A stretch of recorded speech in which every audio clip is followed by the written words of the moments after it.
All right, let's go ahead and start with chapter 24. This is going to be our last chapter in U.S. history for the year, or for the 2019-2020 school year. I'm sad, but I'm even sadder that I don't get to do it with you guys in person. But anyway, here we go, starting with chapter 24 on page 477. So let's look at Roman numeral 1 after the war. There were about 9 million military men that returned back to civilian life after World War II.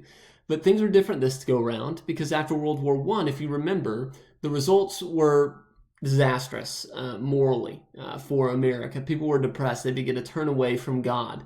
But here in World War II, it was kind of the exact opposite. They returned to an America that's ready to progress, that's ready to grow, not only materially but prosperity-wise as well. But we see one interesting case study that we often refer to as the baby boom. It might be your grandparents or your parents. They might say that they are a boomer or a baby boomer. That means that they were born during this time period. Young couples began to get married after the war and started having children. And a lot of them, you have to understand, a lot of these men that went over to fight, they may have been engaged. The war didn't wait for anyone to get married. So they might have left in the middle of an engagement before they could get married, or they left leaving a girlfriend behind, and now that they're back, they've survived the war, they say, I want to get married. First thing that they wanted to do. And so we see a huge jump in statistics concerning the birth of children in America. And so this population growth, this natural increase, was called the baby boom. But this boom affected the growth of industries, schools, and houses. The reason being is because now families are growing. There's more children, which means that you have to build new schools. There's more families, meaning you have to build new houses, which also affected the growth of an area that we call the suburbs, an area that's not out in the rural agricultural area, but it's not in the city as well. People began moving into this in-between zone that we call the suburbs. And so all of these houses began popping up in the suburbs, families moving there to raise their kids. So that's the baby boom. We also see the growth in the beginning of the civil rights movement. African Americans began their struggle for equality, and while they were considered under the Constitution as equal, they were not treated as such. In fact, they were facing these segregation laws in the South. Did you hear that fit? Wow. She was throwing quite the fit out there, sorry. Okay, so because of Jim Crow laws that were enforcing segregation, African Americans had not achieved full equality. And to give you an idea of these Jim Crow laws, they were similar to the black codes, but not as severe. But the Jim Crow laws basically stated that African Americans could not drink from the same water fountain as white Americans. They couldn't wait in the same bus stations. They couldn't go to the same restrooms. They couldn't eat at the same restaurants. It was separating them or enforcing segregation. And so you have several people who begin to break the barrier in order to start chipping away at the walls of segregation. Jackie Robinson being the first one, the first African American to play Major League Baseball. So he's breaking that barrier in the sports realm. And his number, 42, is now retired throughout Major League Baseball. And so on Jackie Robinson Day, all of the players wear number 42. It's a great day, one of my favorites. But we also, we've already talked about the NAACP, the National Association for the Advancement of Colored People. This was created to help fight against segregation and against discrimination. We also have the court case, Brown versus Board of Education. The Brown versus Board of Education was a court case that ruled that schools could not be segregated. And so they basically brought about this period of what we call integration. Integration means bringing together, right? Okay, forcing things together. So they are now saying schools need to be integrated no matter what race the student is. They need to go to the same school. But what was interesting is that whenever this court case came to a close, they just said that the schools needed to go about integration at a fast pace. They didn't give a direct timeline. And so schools took advantage of this by dragging out integration. And this court case was solved in, let's see here, when was it solved? It was solved in 1954, but schools didn't integrate until 1969. And so that they really took their time with integrating students. But that was a huge victory for African Americans in that they were now able to go to the same schools, but it didn't come about easily. In fact, when Dwight Eisenhower was president of the United States, the governor of Arkansas posed a big problem. And how he posed a big problem is that he actually called in the National Guard in Arkansas to come to a school and keep the African American students out, to forcefully keep them from entering into the school. He forced Eisenhower's hand, and Eisenhower ended up calling in U.S. troops and federalized the National Guard. And what I mean by federalize the National Guard is that because the National Guard, there's one in each state, and they kind of work in that state, for that state.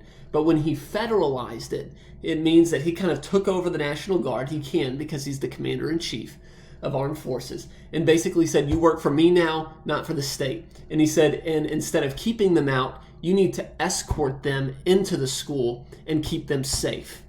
And I'm telling you, there were riots held outside of these schools where people would cuss and jeer at these African American students who were just trying to go to school and get a good education. In fact, I think there might be a picture here. Here's a picture of Jackie Robinson there. Okay, here we go. So it says, white crowds tried to intimidate black students who were enrolling in Central High School in Little Rock, Arkansas on September 4th, 1957. And look at the hatred on these people's face, on this woman's face. Pure hatred for these students just because of the color of their skin. So awful, so unchristlike. It makes me burn with anger. But anyway, so that was the Brown versus Board of Education, desegregating public schools and integrating students. And then we have Rosa Parks. Rosa Parks, great story in that she started protests by refusing to give up her bus seat to a white man.